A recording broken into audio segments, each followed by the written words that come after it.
Welcome back. I hope you guys have enjoyed what you've been hearing so far, and especially from Tom. What a presentation.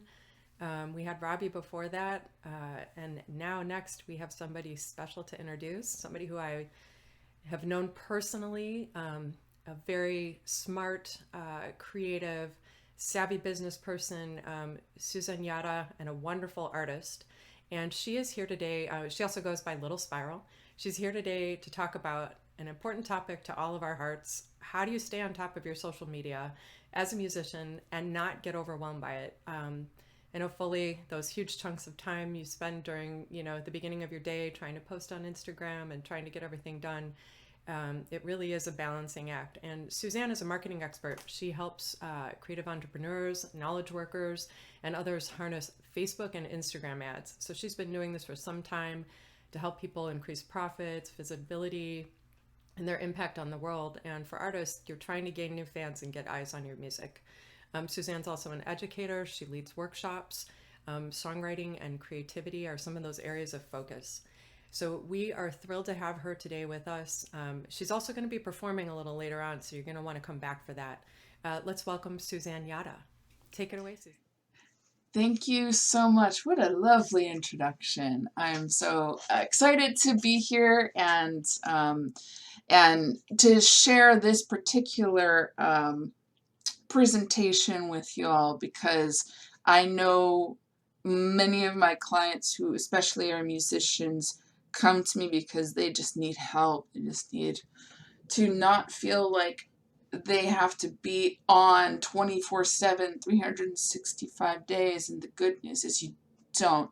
And if you're going to be balancing all of the things, not only as a musician, but as a business person, if you're running your music career like a business, there's a lot of admin and marketing stuff you got to figure out. So I'm really excited to help a bit with not only the mindset, but just some tips and tricks on how to tame this social media beast. All right. So honestly, Forrest did a great job introducing me in general, but my name is Suzanne Yada. I am a marketer. That is my quote-unquote day job. My musicianship, also Little Spiral, you'll be able to see that later on in the show. I'm a pianist and a singer-songwriter. I am a teacher. I do teach business skills to freelancers as well as marketing skills. And I'm a human, but that's not necessarily in the correct order. I would put like number 4 probably around, number 1.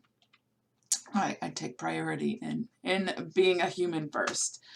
So before we get into the weeds, I'm curious, how many social media platforms do you think are out there? I've gotten this question, and I honestly don't even know how to answer because it depends, right? But the real answer is just there's too many. There's way too many to keep track, and new ones come and go all of the time. So how do you deal with not only the current social media platforms that you have to deal with, but things that come and go? There's new things that, TikTok comes in and then Vine goes away, and then there was MySpace and now there isn't really. But how do you deal with all of that? Don't deal with it like that. Don't do that. That's a bad idea. Alcohol is not the way. But there is good news. You don't actually have to. I'm telling you, as a social media expert, you do not have to be on all of the platforms. You do not have to feed that beast all of the time. Uh, in fact, I want you to work on creating quality stuff, not just vomiting things just to vomit things online. So the good news is you don't have to. If somebody put a bug in your ear saying you need to blog 5 times a day, tell them to F off. So But what we can do, it is still a good idea to have a consistent presence to keep your social media alive and engaged, not only to get fans and followers, but to also, advance your career in different ways that you need to. So there's a mindset that I use when I'm stepping into like the social media realm, and it's this. Think about when you go to a cafe, of course, pre-COVID, but when you step into a cafe and you get your order and you sit down, and there might be somebody on the other end of the table who's doing something interesting, and you strike up a conversation. Oh, that's a cool camera. What is that? I haven't seen a camera in a while. It's usually all phones. And then you talk about whatever it is. And then you get up and you leave and you go back to your real world. That's what you can do with social media. It does not have to take over your brain 24/7. You can actually devote time to go in, to interact, to chat, to keep things, updated and interesting. And then you can leave and go back to your thing. Don't fall into the trap of trying to get sucked into social media and thinking that you have to keep it updated all of the time. And there's a huge thing that I do personally that I encourage other people to do as well, and it's called batching. So before we get into that, I just want to first really focus on what are your goals.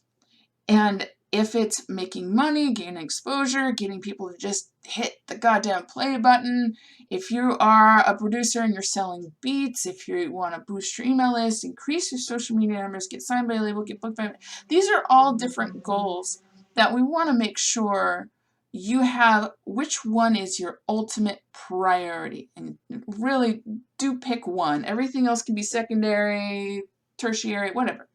But do pick one, because that's going to help you so much in fighting that social media overwhelm and trying to do all of the things.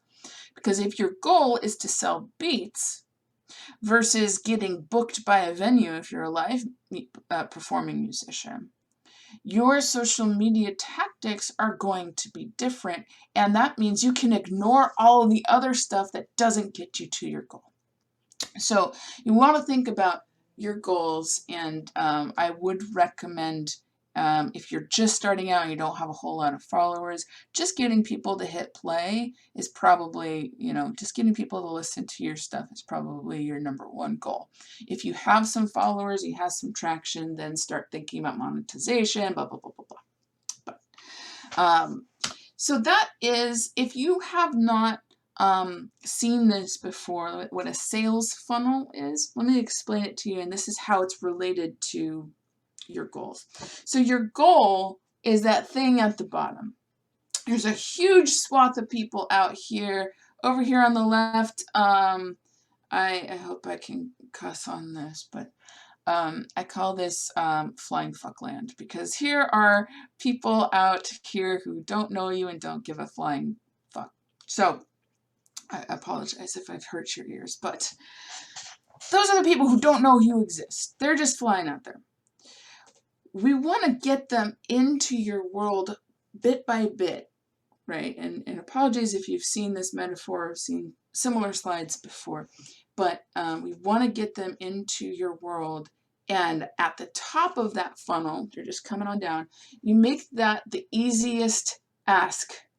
So that's where you're like, hey, just hit the play button, or hey, like making it really easy for them.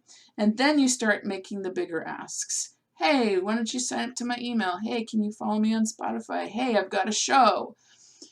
Making sure that you have warmed people up to you and know you. I would never ask a stranger to come to my show if I am just beginning out. Like, that's asking for like marriage on the first date. Okay. So that's a basic sales funnel, and in order to know what social media is all about, understanding that strangers are busy and making it as easy for them as possible to interact with you and to get to know you. Okay, so I could do a whole presentation on the sales funnel, but that's like the biggest overview I can do. Okay, so now we've got our goals. And then we know, okay, I understand that people need to warm up to me, so maybe social media is the perfect place for them to just have a conversation. Maybe that's the easiest thing. Maybe you're asking a question and they're answering, or maybe you're answering their questions. We'll get a little more into that as the presentation goes on. But let's say we've got our goal. Let's say our goal is we just want people to hit play. And we know that new people who are coming in, we just want them to hit play. As they warm up to us, maybe we want them to sign up to email. And then after that, maybe we want to get them to follow us on all the socials, whatever it is. And then buy your album from there. Now let's talk about your audience. So there's different things to understand about your audience. One is demographics. I actually don't put a whole lot of emphasis on demographics, and that is age, gender, location, a couple of those things that marketers used to really heavily rely on. But I put a whole lot more weight onto things like habits, interests, and behaviors. So, do you like Tori Amos? You might like my music as Little Spiral. Or do you like Imogen Heap? You might like my music. You might, those kinds of things. Are you an avid music fan? That's more of the habits and behaviors. But then the interests might be a certain genre or a certain audience. And using that you now have enough to start doing a little bit of a strategy where you're not so overwhelmed. You can just focus on exactly the people that you need to focus on and ignore everybody else. Okay, so as I'm talking about that, I've listed a couple of the most popular social media platforms for music. I did not include things like Spotify because it's not as social. There's not like a profile that you can follow and then leave comments and have a back and forth. But these ones tend to be the most popular: Instagram, Facebook, YouTube, TikTok, SoundCloud, Twitter. There's probably going to be some that come. There's probably going to be some that go. You might have something that Twitch is actually, in and of itself, a pretty damn good platform for music. It just is not quite as popular as the gaming on Twitch. But you could add Twitch to this list. It's not a definitive list. I just wanted to narrow it down, because from here, pick 2, maybe 3. That's it. Put everything else on like cross posts, like just don't even worry about making like real native engaging content on all of these platforms, because that's too much. It's too much. If you really, really, really can make the business case to be on all of the platforms and be unique and engaging on every single one, and talk to the TikTokers like they like to be talked to, talk to the Instagrammers like they want to be talked to, if you really, really want to do more than 2, hire somebody or set up some sort of automations to get the other ones. I highly encourage you, because a burnt out artist will update none of these. Okay. So the questions that you need to order to know which 2 to pick, you need to say yes to all 3 of these questions. 1, does it make sense for the content I have? 2, does my potential audience hang out there? 3, does it make sense for me? So if my content is a lot of live streaming, maybe I do Twitch. Like Twitch is my number 1. But if I do a lot more like singles or produced and I don't really want to show my face and it's not really a live thing, then maybe Instagram or YouTube, or not YouTube if you don't want to show your face, but YouTube still is a thing that you can put visualizers on and things like that. But does it make sense for the content that you have? If you're 100% audio only and you just, pump out tracks, and maybe SoundCloud is the thing for you. If you have a younger audience, it might be TikTok, Instagram. If you have an older audience, Facebook. That's where your potential audience hangs out. But the most important thing to me, in my opinion, does it make sense for you? Do you like the platform?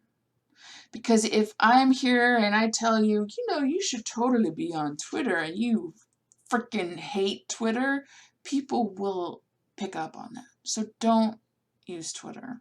Either set up some automation that auto post. Don't even start an account if you don't want to. Like, I'm giving you permission to just dump the platforms you don't like being on, because people will pick up on the fact that you don't like being there.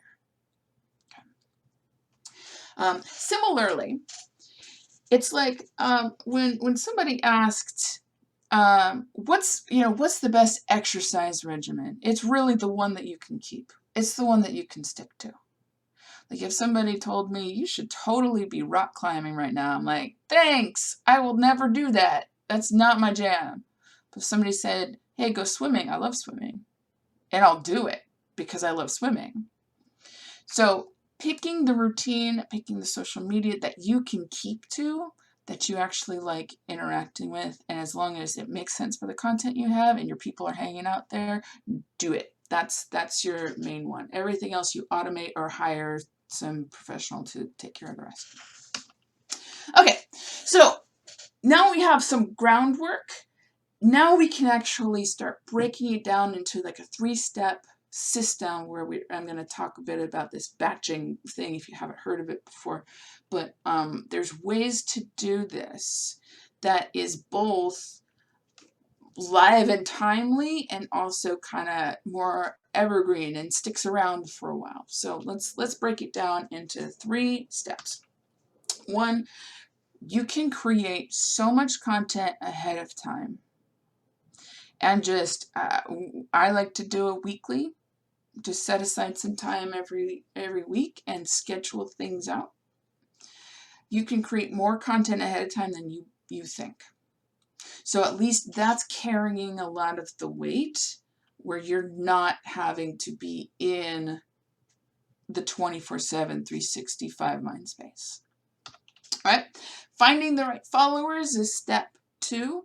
Don't follow everybody, follow the right people. And I'll give you some tips on how to do that. And then engage within short defined times. This is your coffee shop metaphor. This is your coffee shop mindset. You're entering into the coffee shop, you get your thing, you have some chat with some stranger, and then you leave back to whatever you were doing. Okay. All right, so step 1, creating content ahead of time. This is what we call it in the business. We call it evergreen content. It's just really content you can post today or a year from now, and it still makes sense and it's still relevant and you can reuse. So I bet you, fans who saw one post from you 2 years ago, I bet you they're not going to remember. And not every fan has seen posts from you a year or two ago. You can recycle, reuse, reshape that content. So here's some ideas. If you want to take some screenshots of this, please do. I've actually have more of these ideas and prompts, and I'll get to that at the end of the presentation. I want to get that into your hands as well. But evergreen content, your music should be perfectly fine to post today, tomorrow, 10 years from now. Previous singles that you have released should be totally fine to post today, because not everybody has seen it, not everybody has hit play. They do need a bit of reminding because social media is kind of all out there. You can repost old songs. It's your social media. Okay, plain text questions. This is the simplest, easiest way to get engagement. I've been doing this for years. Every Monday I ask my followers silly questions about music. It is about music for me. What's the last song you fell in love with? What's the best rainy day song? What's a really good song about the sun? whatever. What song reminds you of your mom? You know, those kinds of things. What I do is I try and phrase a question around some of my songs, and so I could put it in the comments. You know, what's the best song about the moon? Oh, I have a song about the moon, and post the link in the comments. And then if I really get fancy, I don't normally do this, but if I get really fancy, I'll actually make a Spotify playlist of everybody's stuff. And of course, I'll put my song in it, you know? All right, so plain text questions, and it really could be about anything. Do you put pineapple on your pizza? Whatever it is. The point of those is to create that engagement, create that back and forth, because that ends up benefiting all of your content, because all of these social media platforms, it triggers the nice algorithm fairies and says, oh, you're a good player, you're not a spammer, people are actually interacting with you. Let me show all the rest of your content up better. Okay. So plain text questions. Another one I like is, where do you like to discover new music? And that's been really informative for me, so I can go chase down those kinds of things. Behind the scenes is always good. Screenshots of your DAW, some over the shoulder kind of, you know, you're hitting on buttons and you're making these beats, whatever it is. Lyric graphics, if you've got songs with snappy lyrics or poetic lyrics, kind of making some graphics in Canva. If you don't already know Canva, CAMDA, highly check it out. It's a nice graphics creator. Video snippets and teasers. I want to make sure that we get through the rest of this presentation. So I'm just going to read it. Selfies with collaborators. If you've got, you know, a vocalist in your studio, take a selfie. Links to your own site. Don't forget to remind them to go back to your own site. Influencer related content. It's Tori Amos's birthday. I love her. Inspirational, funny quotes. Always good things to put out there. Reminders to sign up for other social media. So on Twitter, I sometimes say, hey, do you remember I have an Instagram account? Go follow me there. Past songs and shows and live streams. All of that as evergreen content you can use over and over and over and over again. Okay, so that's that. And I like to use my brain, like this section of my brain that deals with evergreen content, separate from things that are a little more timely. And this is the live stuff. I've got a show coming up. I've got a live stream coming up. I've got a collaboration coming up. And these are a little more, these things that have an expiration date, but you can still create a lot of these ahead of time. So there's upcoming shows, there's releases, there's in-studio stuff like collaborations. One thing I really like is highlighting fan comments or hater comments. You'd be surprised how effective that is if you have any hater comments to respond to them. And then flash sales. If you've got merch, if you've got, you know, a Bandcamp sale, if it's Bandcamp Friday, making sure that you're plotting some of this, you can still create content ahead of time. Okay. There are 3 tools that I recommend. The one I personally use is called Publer, Publer.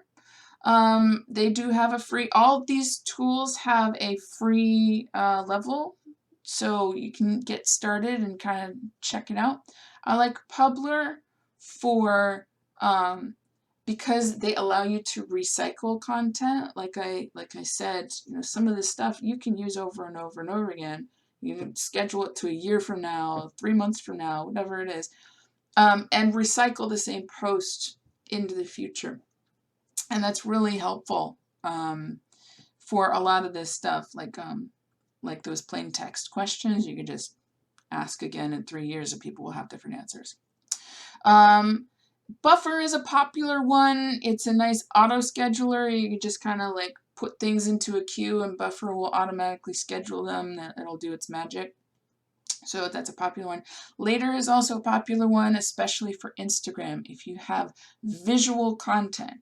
So Later does not do plain text, but it does a visual content probably better than any of these. Okay, so I do recommend any of those I no longer recommend Hootsuite. It's gone out of itself. Anyway, step 2, finding the right followers. So here is an example. Again, Tori Amos.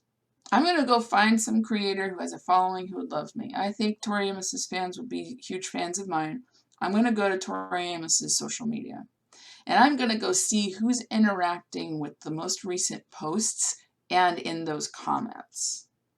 Then I'm going to go join that conversation and I'm going to follow them if it feels right. If it feels like they're offering something a little more interesting rather than like a heart emoji, whatever it is. The reason I want to do this rather than doing, for example, hashtags, I could look up hashtag Tori Amos and find all sorts of stuff. That's one way of finding, fans of Tori Amos. But that also, there might be bots in that hashtag, or there might be not exactly accurate things, or something that I found is there's vinyl collectors who like to hashtag everything. And they're not necessarily hardcore fans of Tori Amos. Well, they might be interesting if I maybe have vinyl that I'm planning on pressing, but they might not be the fans.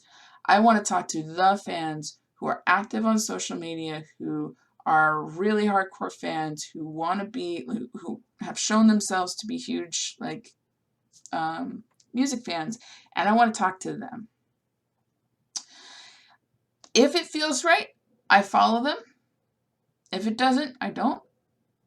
And here's the other tip, is that if they don't add value, if I follow them and after a while they're just like not really adding something to your timeline, then go ahead and unfollow them. This is different from what's known out there as the follow-unfollow strategy. Let me tell you a little bit about what that is. Follow-unfollow is you follow all of the people, and then 2 days later, whoever doesn't follow you back, you just fly through and unfollow them. I hate that strategy, and the reason I hate that strategy is because it works, kind of. It gets your numbers up, but it isn't a genuine connection. It's just vanity. So I really want you to put people in your feed that you feel like you will genuinely connect with, and that when something comes up, if you're scrolling through Instagram and this random fan posts something interesting, that you will genuinely heart or comment on them. That's my preferred. Other people would like to get 200,000 followers in 10 days, and you do you, boo. But I really don't like the follow-unfollow strategy because so many people do it and it's not long-term effective. It's kind of shitty. It's kind of bait and switch. I don't like it. But you do you. All right, so step 3, engaging within short defined times. Again, this is the coffee shop mindset.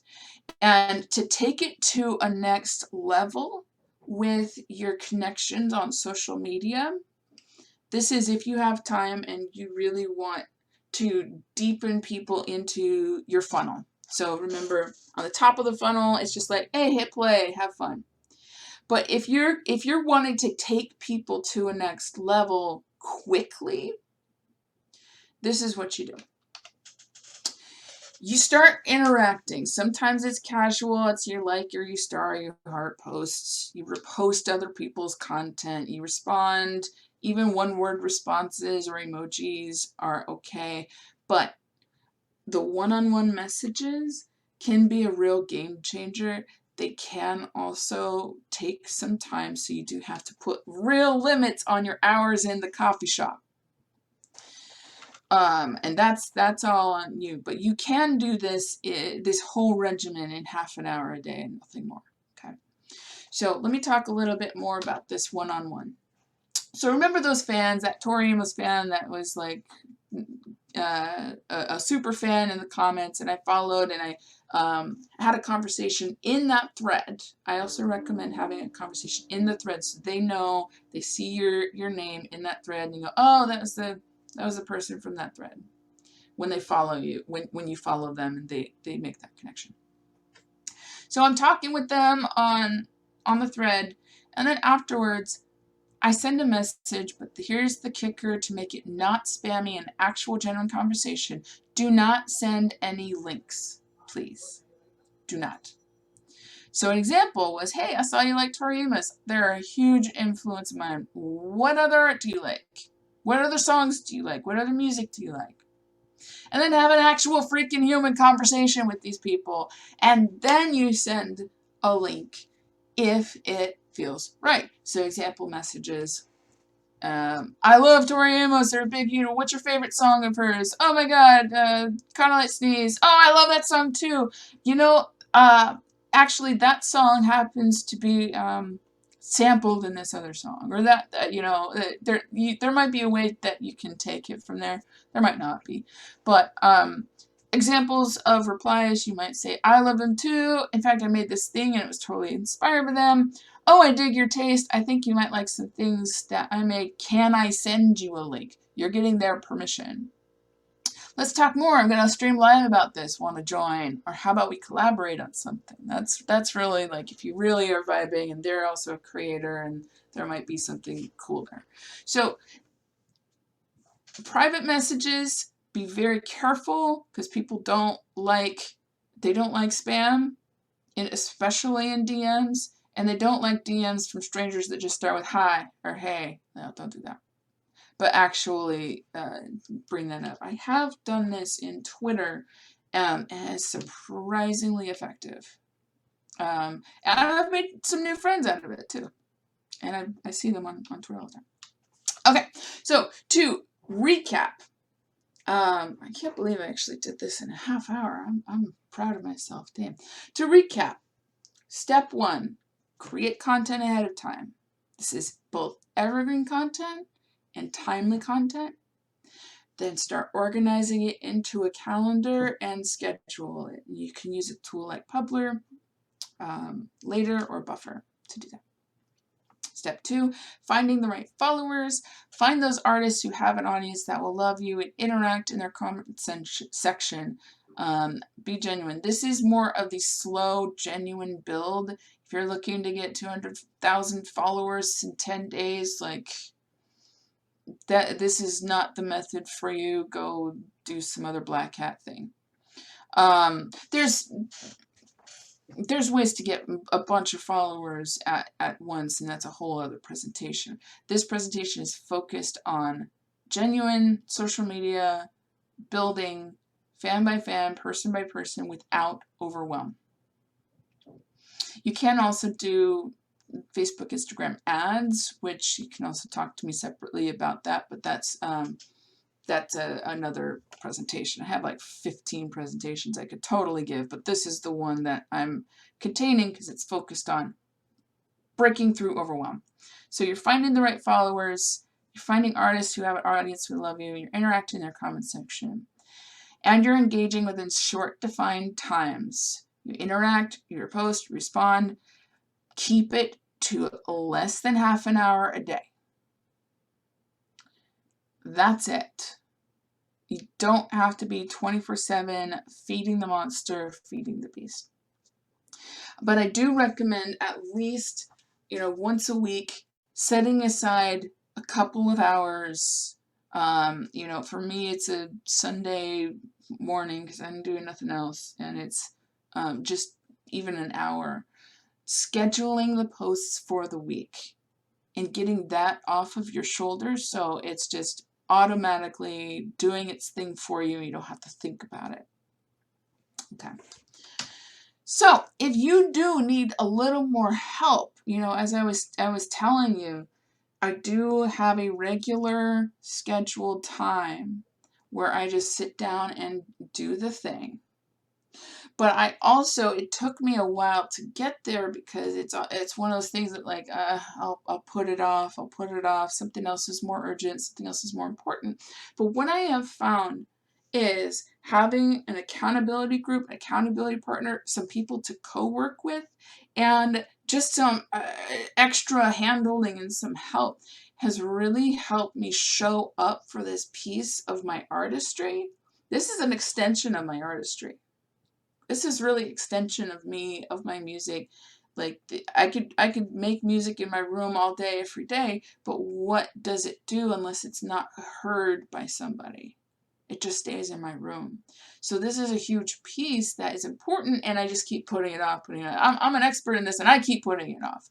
So what I have also done is I have created what's called the Social Media Do the Thing Day for musicians, because I knew I needed this, and I want to help other people with this, and it's next Saturday, July 24th. It's a whole block of time, because I know we're just getting started.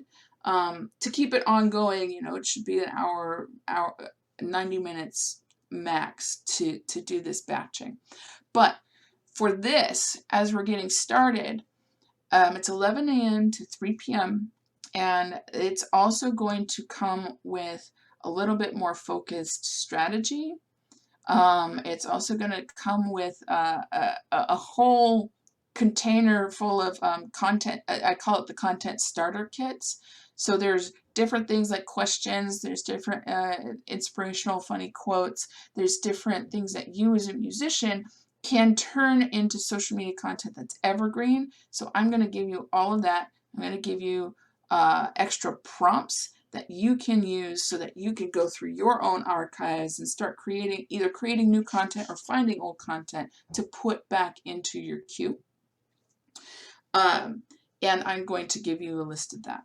I'm also going to give you extra one-on-one within this session to really talk about your goals and get clear on your strategy before we actually launch into the co-working session. So it's including some group coaching, some one-on-one coaching, and full time to actually sit down, put it on your schedule, get this thing started so you can start scheduling out your social media stuff so it's not a headache.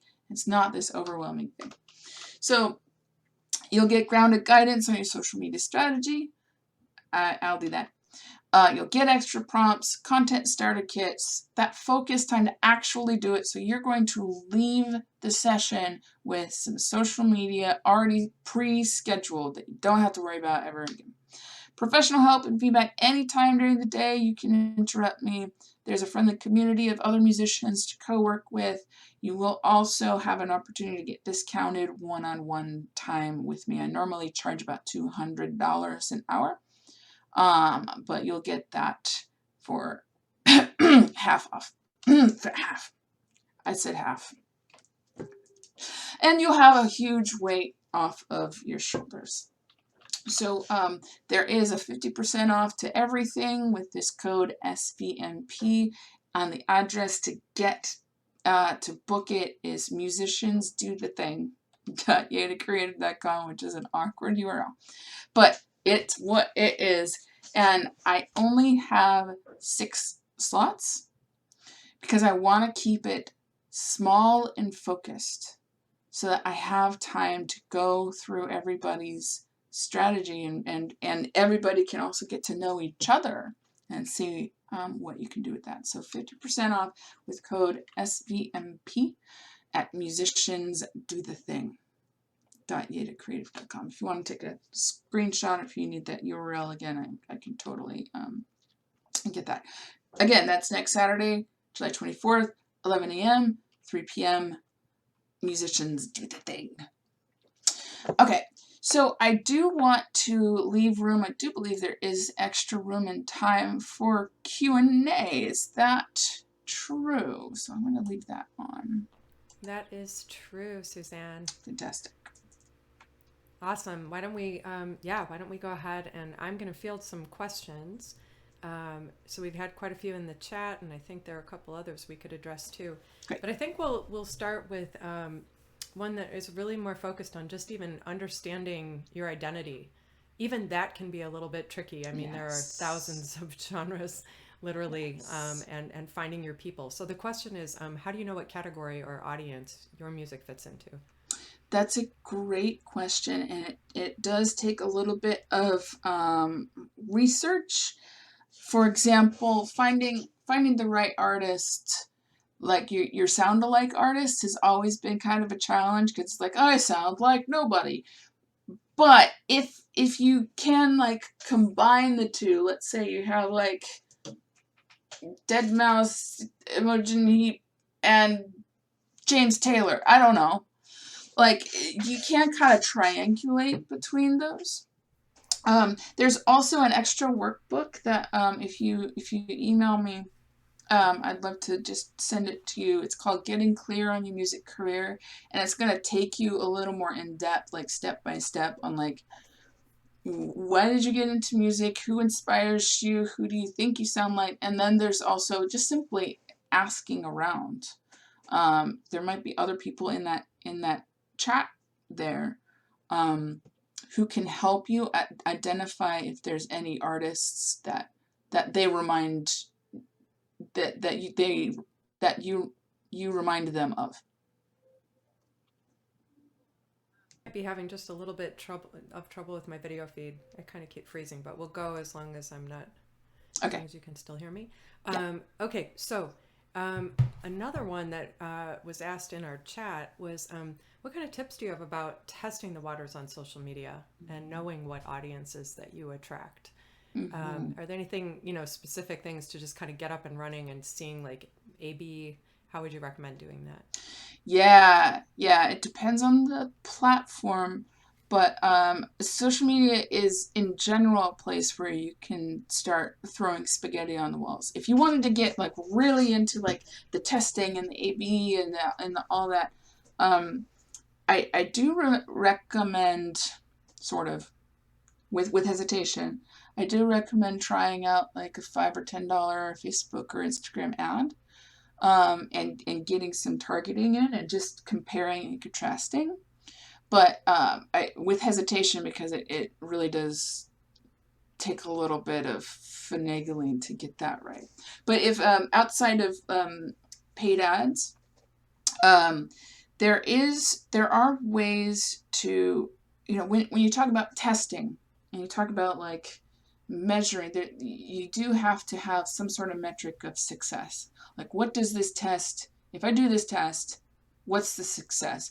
If I post this kind of content and I get a whole bunch of likes versus that kind of content and I get 0 likes, that's one test. So you can post, like, for example, on Facebook in particular, if you post a link versus a photo versus a video versus a plain text question, you can do one of those kinds of tests just to see what resonates with your current audience. If you're building a new audience, it could be using that, let's say 1 week I go into Tori Amos's feed and I start interacting just exclusively with Tori Amos fans.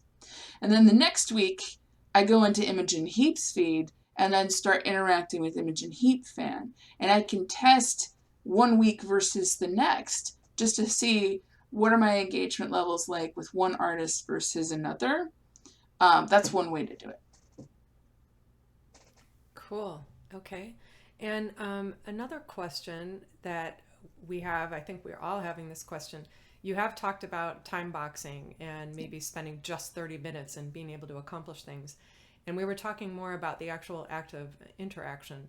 But in creating content itself, I'm curious what your own strategies are. How do you not get sucked into the black hole? Not just spending your time responding, but the actual creation of content. How do you manage that? Yeah. Yeah, so the 30 minutes a day is all of the responding and interacting and finding new people and actually like being live on the platforms. I do the content creation stuff Sunday mornings. I have an hour, or sometimes it does go into 2 hours, but depending on what it is, scheduled just for that thing. So I technically use a tool called focusmate.com because I have ADHD like nobody's business, and I will always deprioritize my own stuff in order to work on everybody else's stuff. It's just how I am. It's how many people are. But Focusmate is one way of booking. You get to book an accountability partner per hour, 24/7. And it's really quite awesome. But they're strangers and they're doing random things. So one might be like working on their thesis or whatever. But at the top of the hour, I have my focus mate booked out. At the top of the hour, we do a video chat. We just check in. What are you working on this hour? I'm working on this. They're working on that. And at the end of the hour, we both shut up and do the thing. And at the end of the hour, we check in on each other's progress. And it's that simple, but also that important. And it's one of the reasons why I get inspired to do things like this. That's not just like this do the thing day. That's not just pairing people up randomly, but pairing people up who are in a similar situation, who could use the extra help and would like some actual feedback. So this is like, accountability partnership plus this do the thing day. But for just like the hourly, because I am who I am, I kind of need to have another person to book that time with, or else it doesn't get done. So I use focusmate.com. Awesome. And maybe you could even talk about tools that help us automate and hiring somebody to work with. I thought that was a really interesting comment, because the reality is you can, spend your time making music, or you can spend your time trying to be good at video production, trying to be good at posting, all of those things.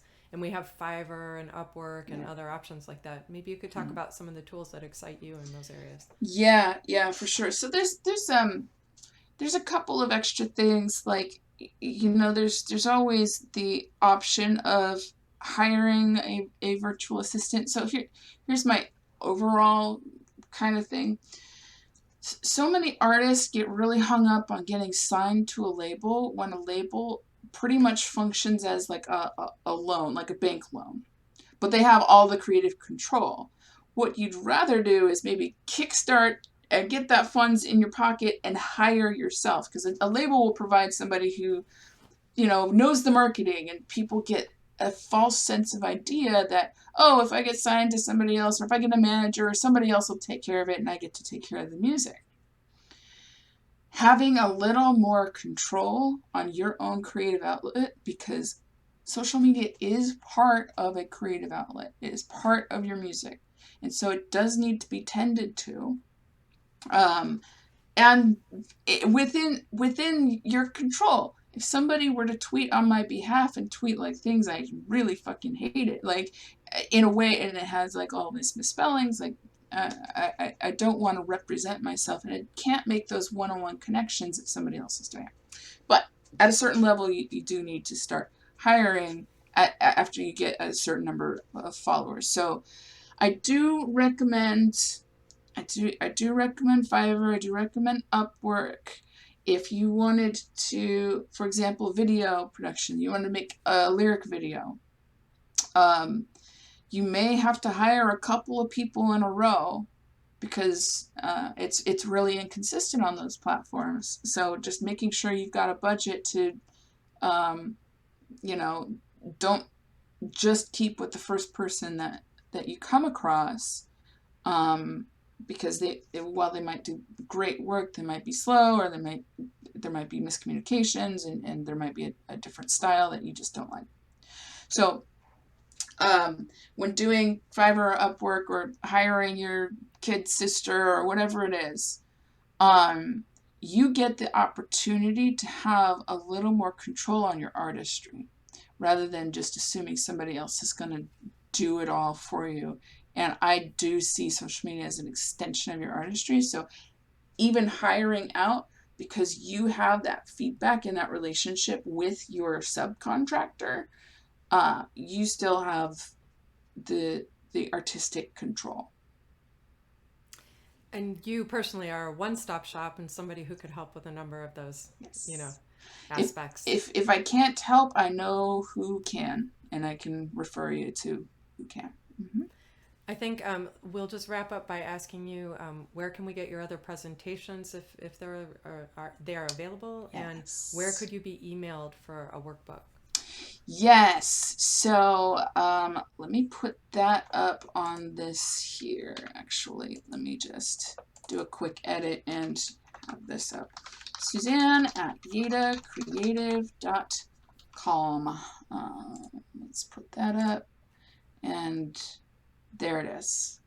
please email me. I'm always keen to help people out, and if I can't help you, I know people who can. So, Suzanne, thank you so much. That was such a helpful talk. I think everybody really learned a lot.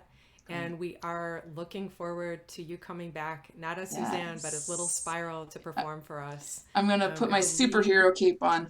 Yeah. I think that is going to be at 1:30. Do I have that right? Yes. Yes. Yes, 1:30 No. start time. So you guys, I highly encourage you to come back and see Suzanne perform and hear some of her music. She's giving you all this input on marketing, but also understands what it means to be an artist and a creative person. So thank you again, Suzanne. Thank you. All right. And we're looking forward to our next talk coming up with Jessie Bishop. Jessie is going to be talking about IP. Cover your ass. Awesome. All right. Thanks again, Suzanne. We'll see you in a little bit. Awesome.